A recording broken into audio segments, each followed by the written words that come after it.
बांकीपुर विधानसभा उपचुनाव का नतीजा इन दिनों चर्चा में है। उपचुनाव के परिणाम को लेकर राजनीतिक जानकारों का मानना है कि ये चुनाव परिणाम केवल स्थानीय है और इसे पूरे राज्य का परिणाम नहीं माना जा सकता। देखिए ये खास रिपोर्ट।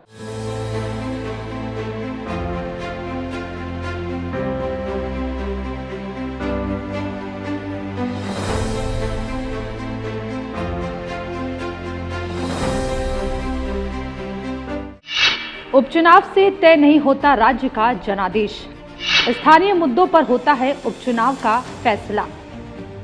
बांकीपुर एक परिणाम, राज्यव्यापी रुझान नहीं।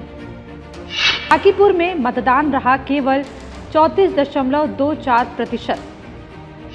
कम मतदान बदल सकता है चुनावी समीकरण। उपचुनाव को लेकर मतदाताओं में उत्साह कम। ईवीएम पर चयनात्मक सवाल उचित नहीं। लोकतांत्रिक संस्थाओं पर बनाए रखे विश्वास।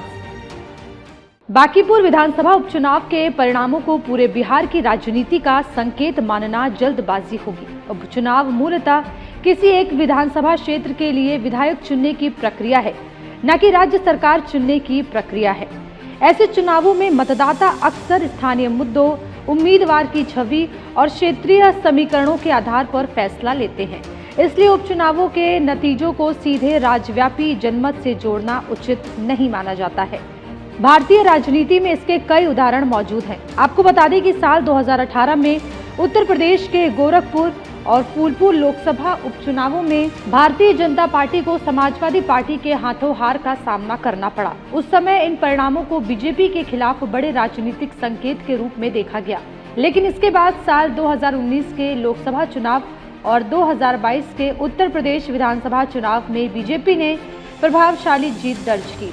तब इससे स्पष्ट हुआ कि उपचुनावों के परिणाम हमेशा भविष्य के बड़े चुनावों की तस्वीर तय नहीं करते।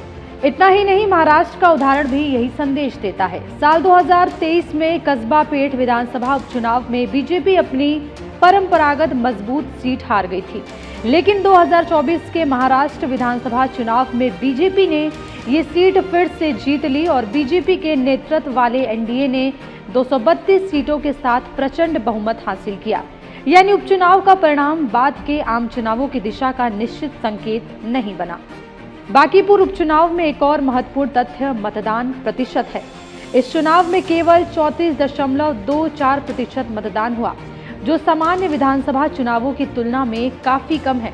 उपचुनावों में कम मतदान अक्सर मतदाताओं की सीमित उत्साह और कम भागीदारी को दर्शाता है। ऐसे में चुनावी परिणाम अपेक्षाकृत छोटे और अधिक सक्रिय मतदाता वर्ग से प्रभावित हो सकते हैं। इसलिए इन नतीजों को किसी दल के व्यापक जन समर्थन का अंतिम पैमाना नहीं माना जा सकता।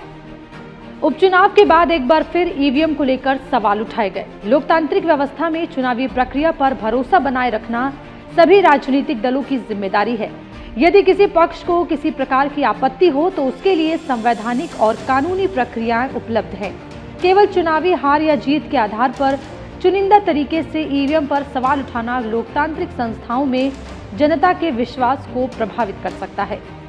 बांकीपुर का जनादेश एक स्थानीय चुनाव का फैसला है। इसे उसी संदर्भ में समझना और लोकतांत्रिक संस्थाओं का सम्मान करते हुए राजनीतिक विश्लेषण करना ही अधिक संतुलित और जिम्मेदार दृष्टिकोण माना जाएगा।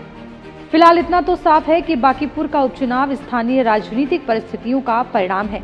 इसे पूरे राज्य का चुनावी रुझान मानना बेहद जल्दबाजी माना जाएगा।